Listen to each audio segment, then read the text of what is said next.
Hello, good morning students.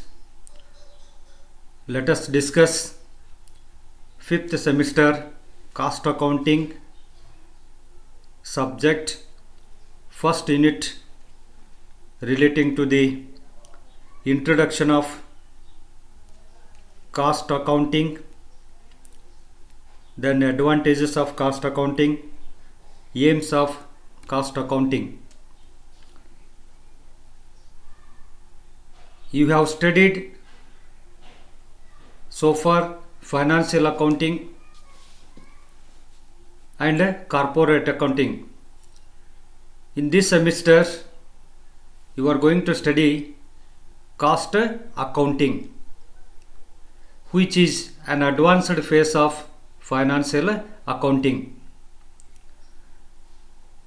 As I have told you that the financial accounting failed to provide cost information for pricing and cost control. Hence, the need for determination and control of cost as well as problems of pricing in large industrial organizations necessitated invention and application of a new set of principles of accounting, and thus cost accounting was emerged as an advanced phase of financial accounting. It means that for the origin of the cost accounting or for evolution of the cost accounting, the defects in financial accounting are the regions. The defects in the financial accounting in the sense that financial accounting provides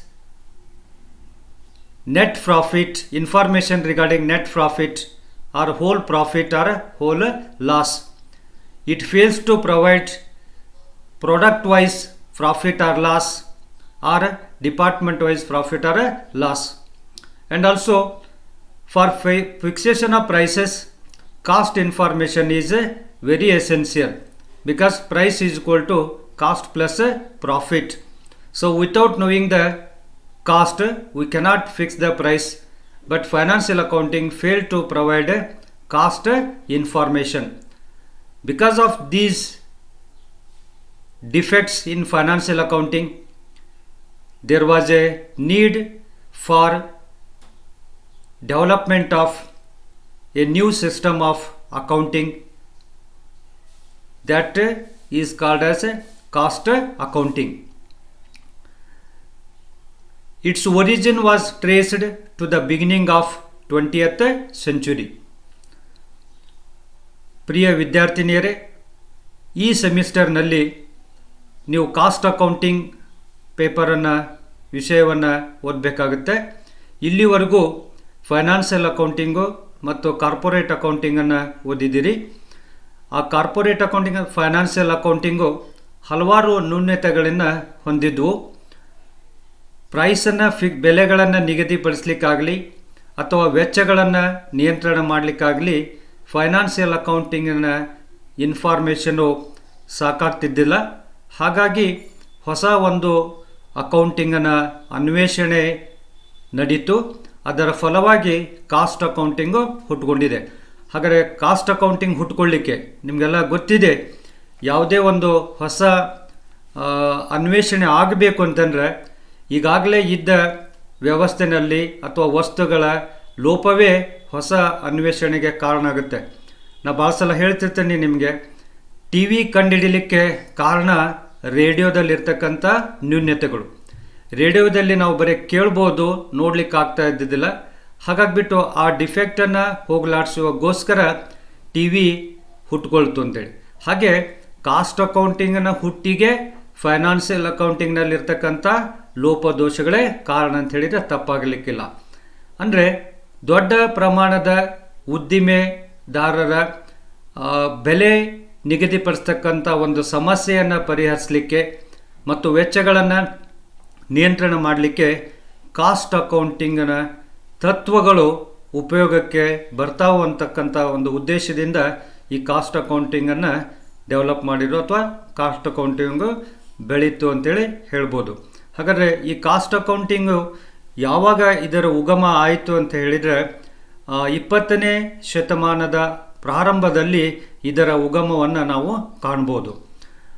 before studying cost accounting, meaning of cost accounting, let us discuss the meaning of cost. The word cost is very familiar to we all.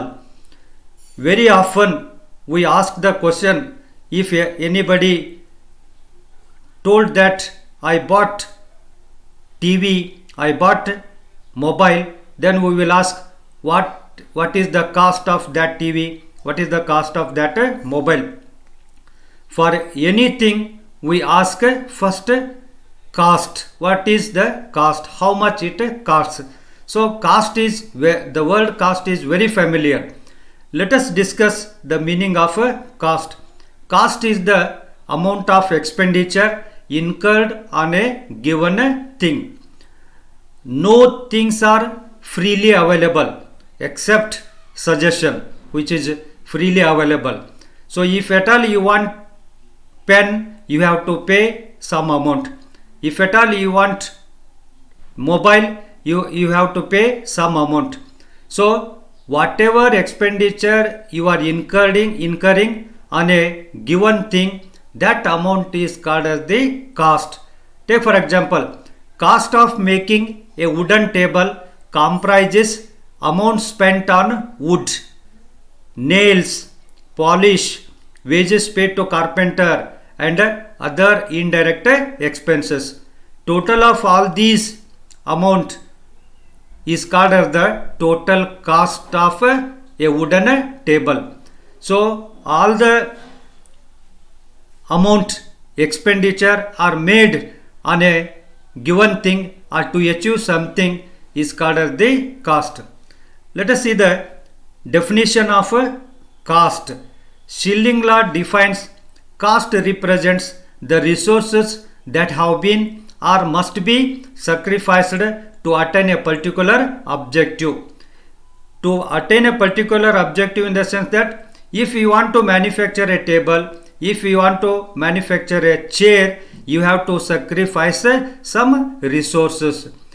The monetary value of all the resources sacrificed to manufacture the product or to achieve a particular objective is called as the cost. ಅಂದರೆ ಈ cost ಅಂದರೆ ಏನು ಅನ್ನೋದನ್ನು ಅರ್ಥ ಮಾಡ್ಕೊಳ್ಬೇಕು. Cost ಅಂದರೆ ವೆಚ್ಚ ಅಂಥೇಳಿ. ವೆಚ್ಚ ಅಂತಕ್ಕಂಥ ಪದವನ್ನು ನಾವು ಹಲವಾರು ಬಾರಿ ಬಳಸ್ತೇವೆ. ಅನೇಕ ಸಂದರ್ಭದಲ್ಲಿ ನಾವು ವೆಚ್ಚ ಎಷ್ಟು ಆಯಿತು ಅಂತ ಕೇಳ್ತೇವೆ. ಯಾರಾದರೂ ಬಂದು ನಾನು ಒಂದು ಟಿ ವಿ ಖರೀದಿ ಮಾಡಿದೆ, ಒಂದು ಮೊಬೈಲ್ ಖರೀದಿ ಮಾಡಿದೆ ಅಂತ ಹೇಳಿದರೆ ನಾವು ಕೇಳೋದಷ್ಟು ಅವ್ರಿಗೆ ಎಷ್ಟು ವೆಚ್ಚ ತಗುಲುತ್ತೋ ಅದನ್ನು ಖರೀದಿ ಮಾಡಲಿಕ್ಕೆ ಅಂಥೇಳಿ, ಎಷ್ಟು ವೆಚ್ಚ ಮಾಡಿದ್ರಿ ಅದನ್ನು ಕೊಂಡುಕೊಳ್ಳಿಕ್ಕೆ ಅಂಥೇಳಿ. ಸೊ ಹೀಗೆ ಯಾವುದಾದ್ರೂ ಒಂದು ಯೋಜನೆಗಳನ್ನು ನಾವು ಜಾರಿಗೆ ತರಬೇಕು ಅಂತಂದರೆ ಮೊದಲು ವಿಚಾರ ಮಾಡೋದೇನಂತಂದ್ರೆ ಅದನ್ನು ಜಾರಿಗೆ ತರಲಿಕ್ಕೆ ಎಷ್ಟು ವೆಚ್ಚ ತಗುಲುತ್ತೆ ಅಂಥೇಳಿ. ಹೀಗೆ ವೆಚ್ಚ ಅಂತಕ್ಕಂಥ ಪದ ಭಾಳ ನಮ್ಮ ಜೀವನದಲ್ಲಿ ಹಾಸು ಹಕ್ಕಾಗಿದೆ ಅಂತ ಹೇಳಿದರೆ ತಪ್ಪಾಗಲಿಕ್ಕಿಲ್ಲ.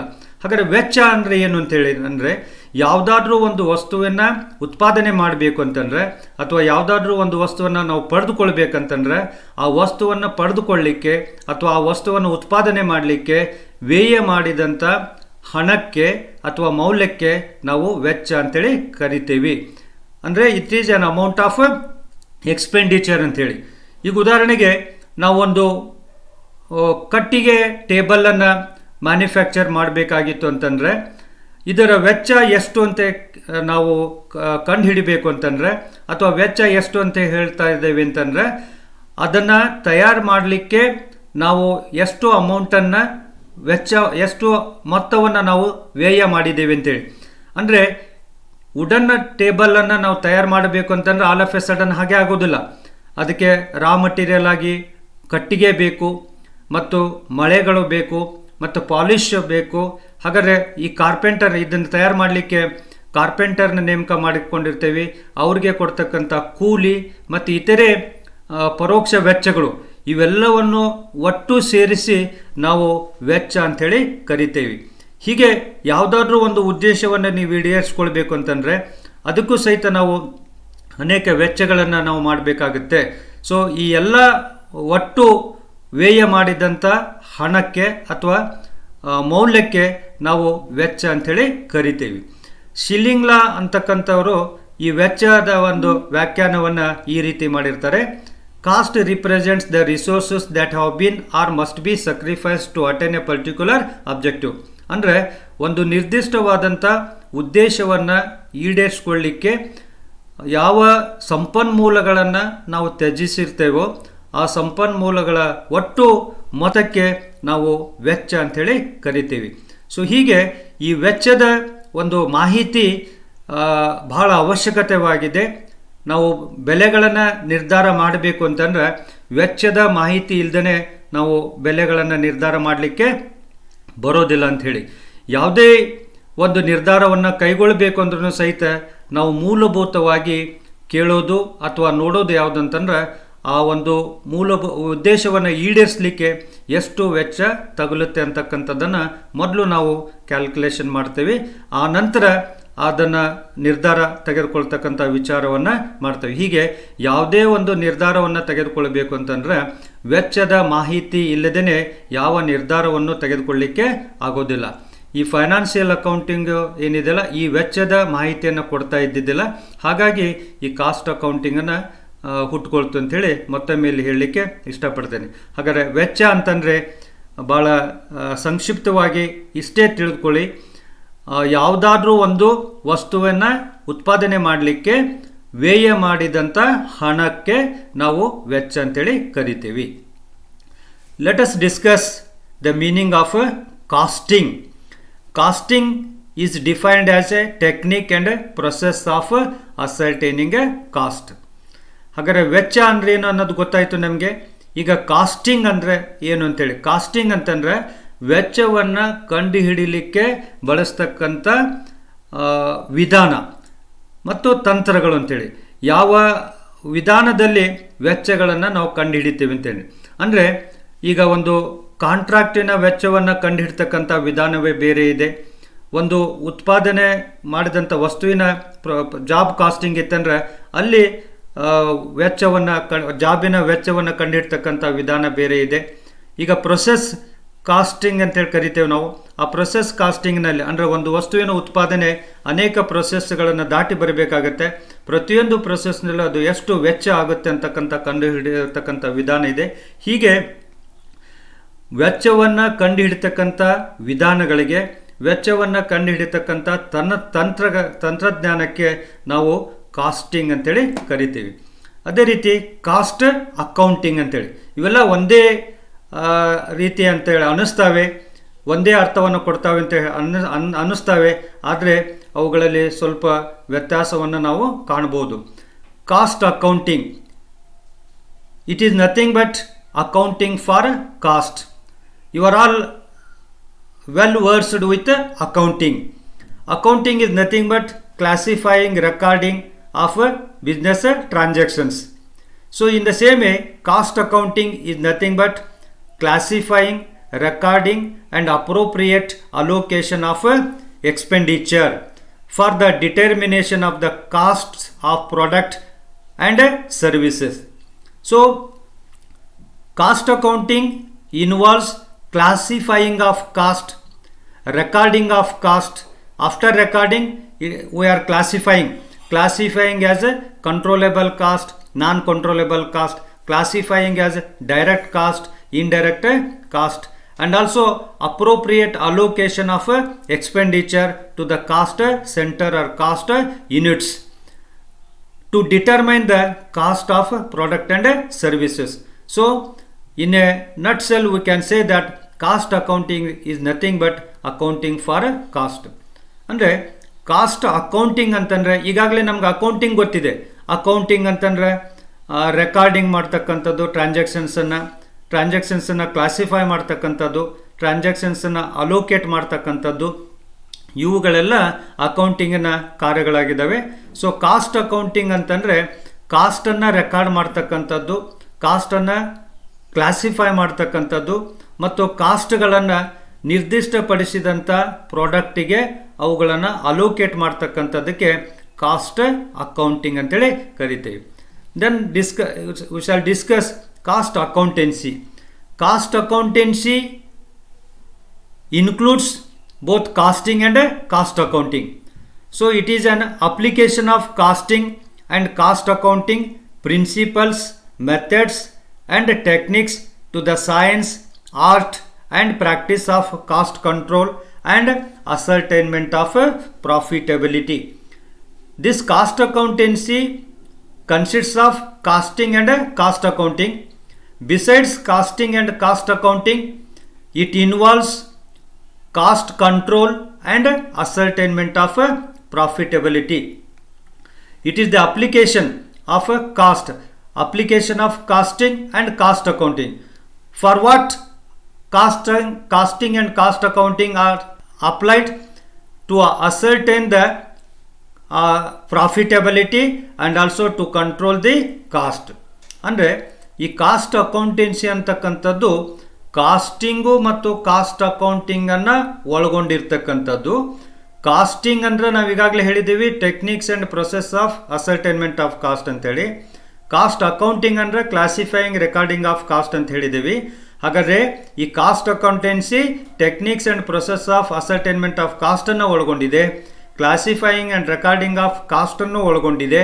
ಅಷ್ಟೇ ಅಲ್ಲ, ಈ ಕಾಸ್ಟ್ ಅಕೌಂಟಿಂಗು ಮತ್ತು ಕಾಸ್ಟಿಂಗನ್ನು ತತ್ವಗಳನ್ನು, ವಿಧಾನಗಳನ್ನು, ತಂತ್ರಗಳನ್ನು, ಕಾಸ್ಟ್ ಕಂಟ್ರೋಲಿನ ಸೈನ್ಸ್ ಮತ್ತು ಆಚರಣೆಗೆ ಅದನ್ನು ಬಳಕೆ ಮಾಡ್ತಕ್ಕಂಥದ್ದು. ಮತ್ತು ಈ ಮೂಲಕ ಪ್ರಾಫಿಟಬಿಲಿಟಿ, ಒಂದು ವಸ್ತುವಿನ ಪ್ರಾಫಿಟಬಿಲಿಟಿ ಆಗಿರಲಿ ಅಥವಾ ಒಂದು ಆಪರೇಷನ್ಸಿನ ಅಥವಾ ಆ್ಯಕ್ಟಿವಿಟೀಸಿನ ಪ್ರಾಫಿಟಬಿಲಿಟಿ ಎಷ್ಟು ಲಾಭದಾಯಕವಾಗಿದೆ, ನಷ್ಟ ಆಗ್ತಾ ಇದ್ದೇನೋ ಅಥವಾ ಲಾಭ ಆಗ್ತಾ ಇದ್ದೇನೋ ಒಂದು ವಸ್ತುವಿನ ಉತ್ಪಾದನೆಯಲ್ಲಿ ಅಥವಾ ಒಂದು ಪ್ರೊಸೆಸ್ಸಿನಲ್ಲಿ ಎಷ್ಟು ಲಾಭ ಆಗ್ತಾ ಇದೆ, ಎಷ್ಟು ವೆಚ್ಚ ಎಷ್ಟು ನಷ್ಟ ಆಗ್ತಾ ಇದೆ ಅಂತಕ್ಕಂಥದ್ದನ್ನು ಕಂಡು ಹಿಡ್ತಕ್ಕಂಥದ್ದು ಸಹಿತ ಈ ಕಾಸ್ಟ್ ಅಕೌಂಟೆನ್ಸಿನಲ್ಲಿ ಒಳಗೊಂಡಿದೆ. ಹಾಗಾದರೆ cost accounting is a broader one. It includes both costing and cost accounting. Now, after studying the meaning of costing, cost accounting and cost accountancy, let us go for studying the objectives of cost accounting or aims of cost accounting. Each letter of the four letters word aims, AIMS, aims, depicts each objective of the cost accounting. It means in the word aims, the first letter is A. A depicts one objective of cost accounting.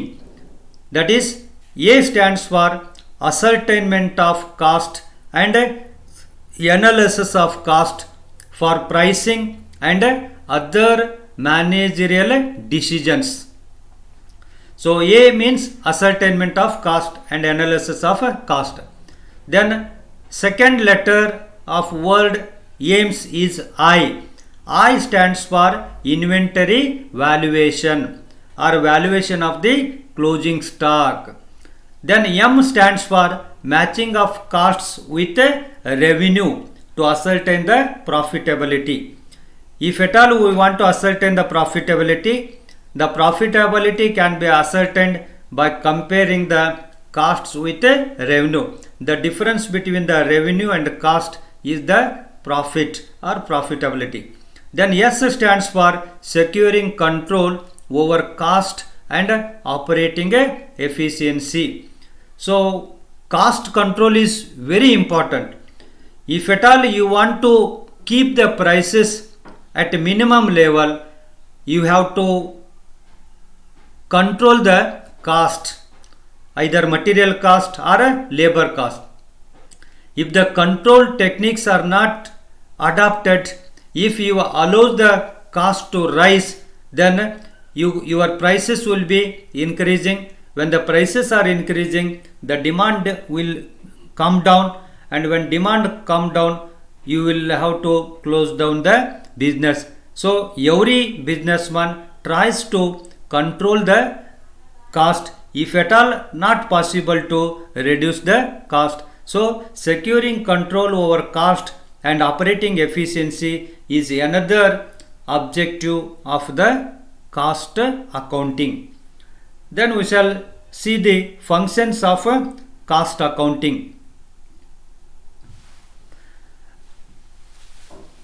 Recording of cost is one of the important function of cost accounting. Analyzing of cost, after recording cost is to be analyzed, and then controlling of cost is another function of cost accounting. Preparation of tenders and quotations is also the function of cost accounting or cost accountant.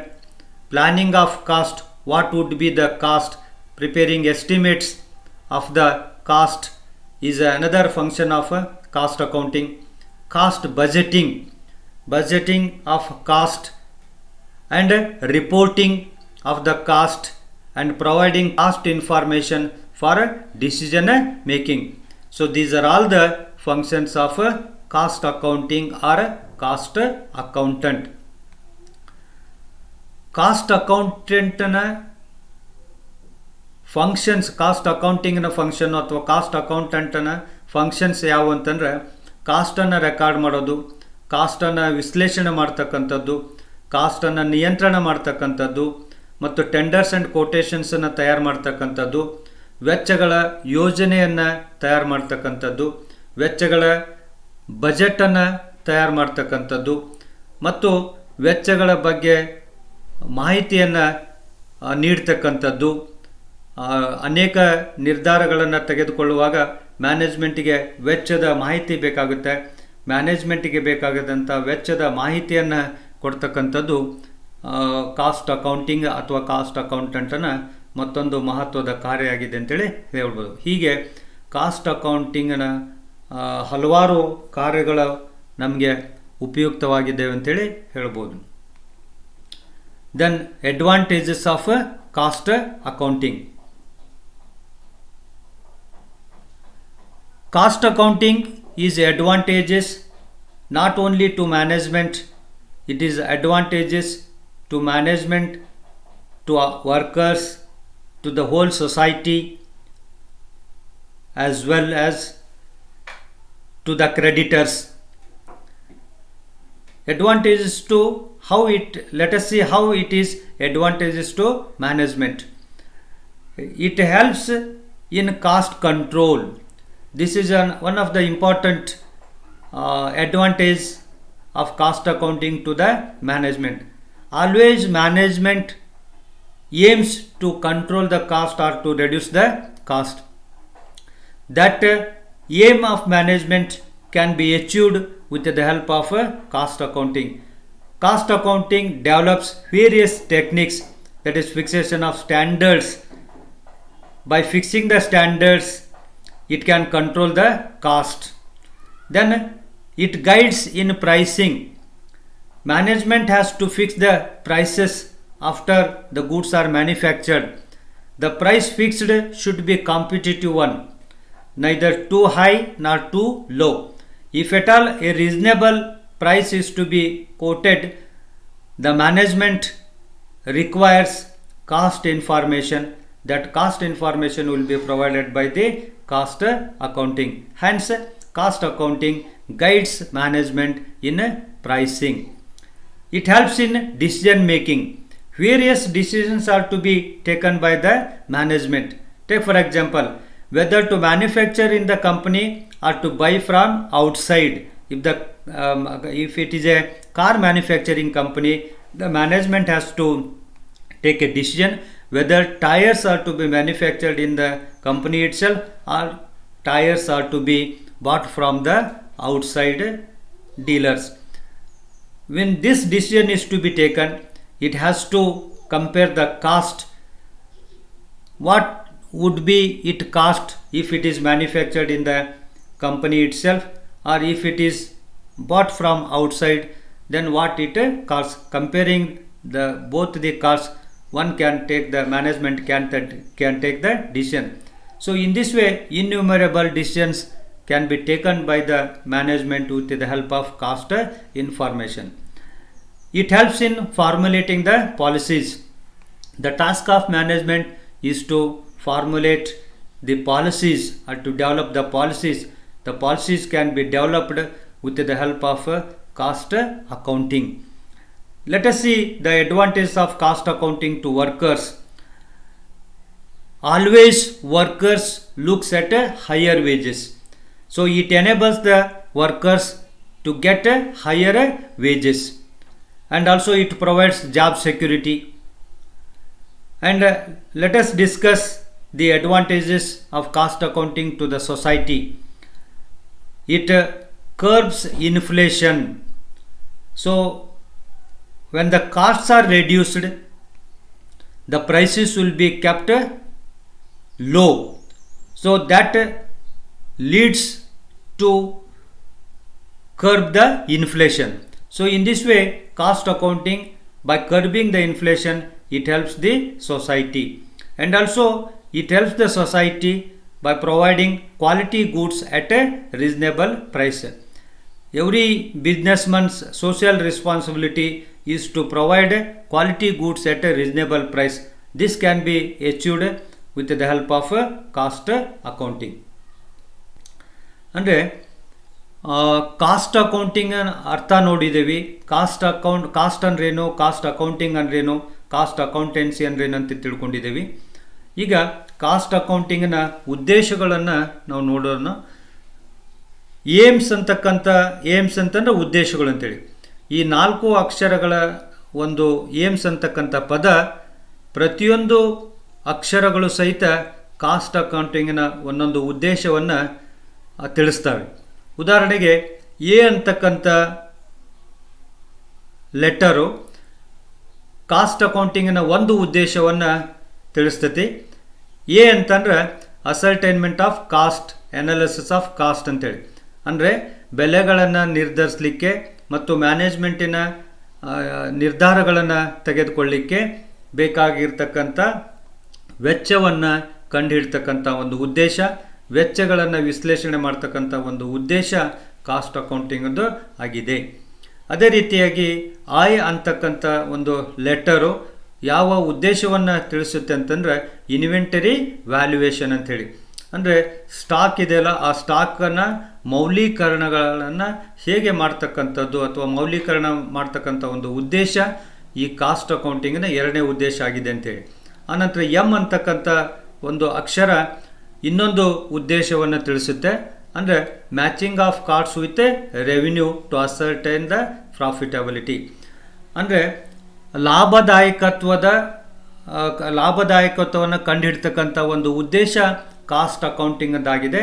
ಹಾಗಾದರೆ ಲಾಭದಾಯಕತ್ವವನ್ನು ನಿರ್ಧಾರ ಮಾಡಲಿಕ್ಕೆ ನಾವು ರೆವಿನ್ಯೂಗಳನ್ನು, ಆದಾಯವನ್ನು ವೆಚ್ಚಗಳಿಗೆ ಹೋಲಿಸಬೇಕಾಗುತ್ತೆ. ಆದಾಯವನ್ನು ವೆಚ್ಚಗಳಿಗೆ ಹೋಲಿಸಬೇಕಾಗಿರುತ್ತೆ ಅಂತಂದರೆ ವೆಚ್ಚಗಳ ಮಾಹಿತಿ ಬೇಕು. ಆ ಮಾಹಿತಿಯನ್ನು ಕೊಡ್ತಕ್ಕಂಥ ಒಂದು ಉದ್ದೇಶ ಕಾಸ್ಟ್ ಅಕೌಂಟಿಂಗದು ಆಗಿದೆ. ದೆನ್ ಎಸ್ ಅಂತಕ್ಕಂಥ ಒಂದು ಅಕ್ಷರ ಇನ್ನೊಂದು ಉದ್ದೇಶವನ್ನು ತಿಳಿಸುತ್ತೆ. ಅದು ಯಾವುದು ಅಂತಂದರೆ securing control over cost and operating efficiency.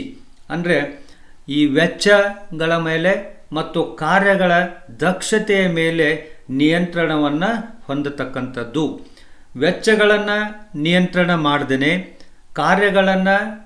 ಕಾರ್ಯಗಳ ಮೇಲೆ ನಿಗಾವನ್ನು ವಹಿಸದೇ ನಾವು ವೆಚ್ಚಗಳನ್ನು ನಿಯಂತ್ರಣ ಮಾಡಲಿಕ್ಕೆ ಆಗೋದಿಲ್ಲ.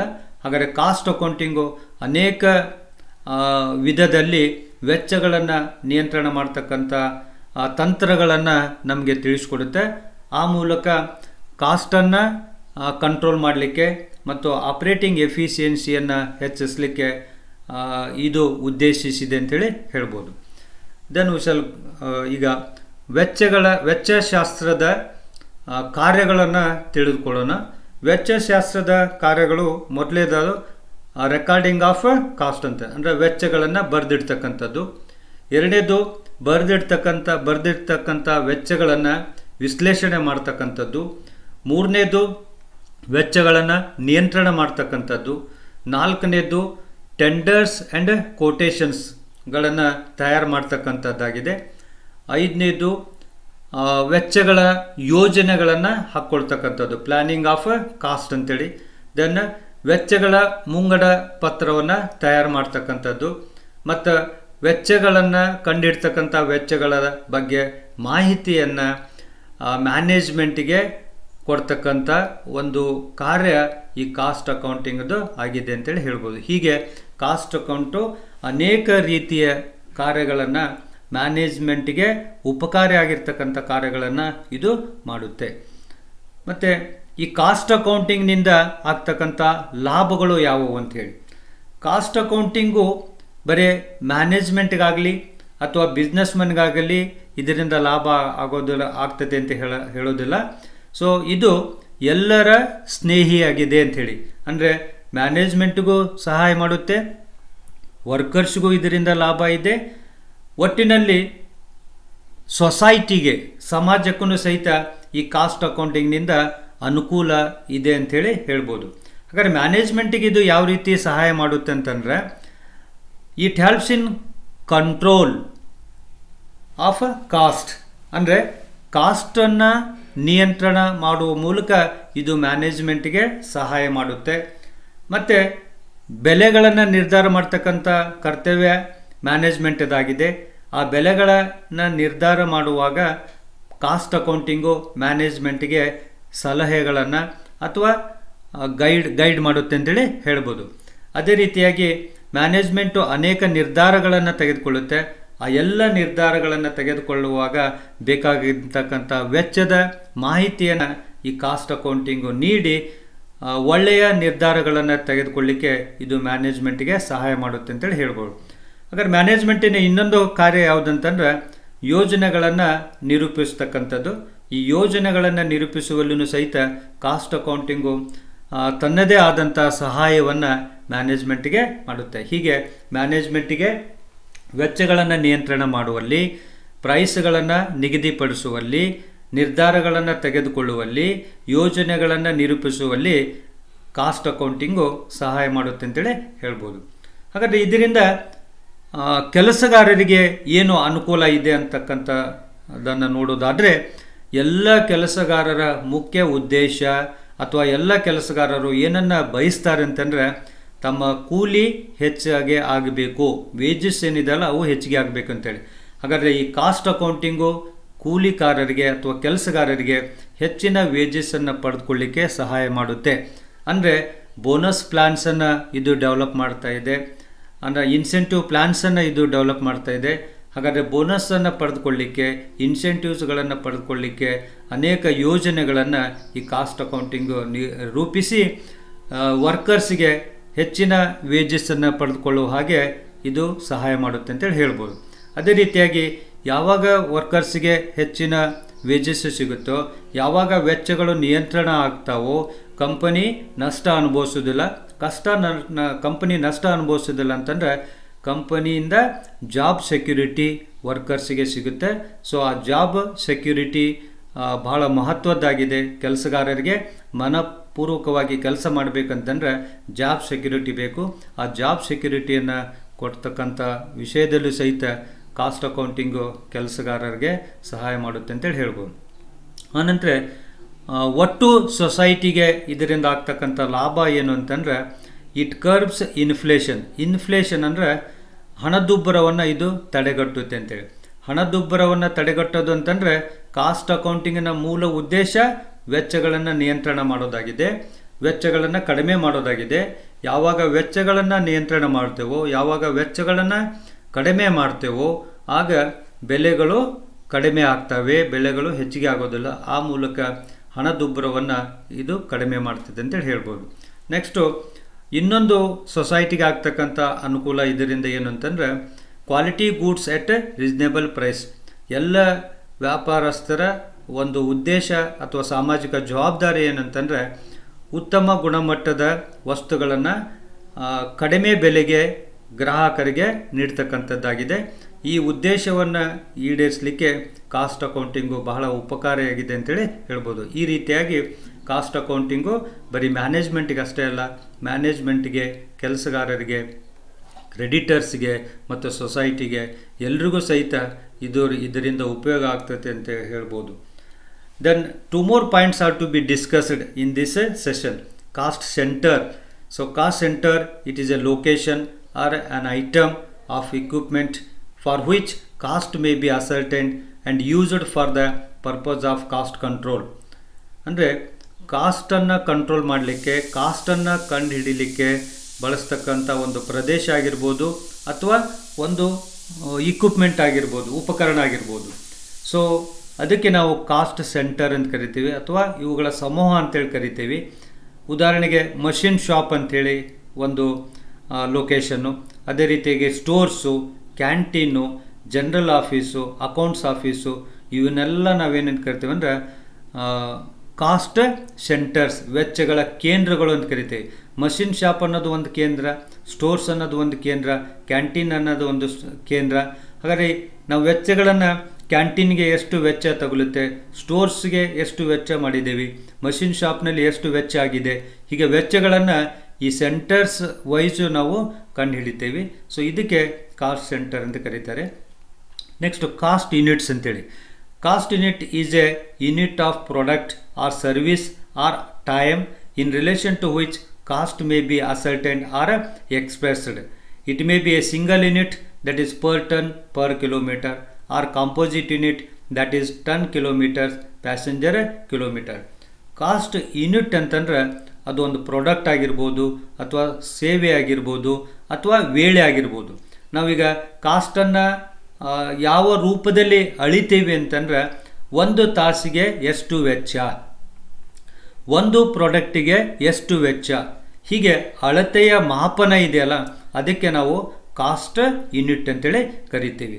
ಅದು ಏಕ ಯೂನಿಟ್ ಒಂದೇ ಯೂನಿಟ್ ಆಗಿರ್ಬೋದು ಅಥವಾ 2 ಯೂನಿಟ್ ಸೇರಿ ಒಂದು ಕಾಂಪೋಸಿಟ್ ಯೂನಿಟ್ನೂ ಆಗಿರ್ಬೋದು. ಒಂದೇ ಯೂನಿಟ್ ಅಂತಂದರೆ ಪರ್ ಟನ್, 1 ಟನ್ನಿಗೆ ಎಷ್ಟು ವೆಚ್ಚ. ಇಲ್ಲಿ ಬರೀ ಟನ್ ಅಷ್ಟೇ ಇದೆ ಅಳತೆ ಮಾಡ್ತಕ್ಕಂಥ ಮಾಪನ, ಸೊ ಅದರಿಂದ ಪರ್ ಟನ್ ಅಂತೇಳಿ. ಅಥವಾ 1 ಕಿಲೋಮೀಟರ್ಗೆ ಎಷ್ಟು ವೆಚ್ಚ. ಅದೇ ಕಾಂಪೋಸಿಟ್ನಲ್ಲಿ ಏನಾಗುತ್ತೆ ಅಂತಂದರೆ ಟನ್ ಕಿಲೋಮೀಟರ್, 1 ಟನ್ ವಸ್ತುವನ್ನು 1 ಕಿಲೋಮೀಟರ್ಗೆ ಸಾಗಿಸಬೇಕು ಅಂದರೆ ಎಷ್ಟು ವೆಚ್ಚ ತಗುಲುತ್ತೆ ಅಂತೇಳಿ. ಹಾಗಾದ್ರೆ ಇಲ್ಲಿ ಟನ್ ಅಂತಕ್ಕಂಥದ್ದು 1 ಯೂನಿಟು, ಕಿಲೋಮೀಟರ್ ಅಂತಕ್ಕಂಥದ್ದು 1 ಯೂನಿಟು, ಇವೆರಡೂ ಸೇರಿ ಕಾಂಪೋಸಿಟ್ ಯೂನಿಟ್ ಅಂತೇಳಿ. ಹಾಗೆ ಪ್ಯಾಸೆಂಜರ್ ಕಿಲೋಮೀಟರ್, ಒಬ್ಬ ಪ್ಯಾಸೆಂಜರನ್ನು 1 ಕಿಲೋಮೀಟರ್ಗೆ ಪ್ರಯಾಣಿಸಲಿಕ್ಕೆ ಎಷ್ಟು ವೆಚ್ಚ ತಗುಲುತ್ತೆ ಅಂತೇಳಿ. ಹಾಗಾದ್ರೆ ಪ್ಯಾಸೆಂಜರ್ ಅಂತಕ್ಕಂಥದ್ದು 1 ಯೂನಿಟು, ಕಿಲೋಮೀಟರ್ ಅಂತಕ್ಕಂಥದ್ದು 1 ಯೂನಿಟು, ಇವೆರಡೂ ಸೇರಿ ಕಾಂಪೋಸಿಟ್ ಯೂನಿಟ್ ಅಂತ ಕರಿತೀವಿ. So these are all the basic things to be remembered in cost accounting.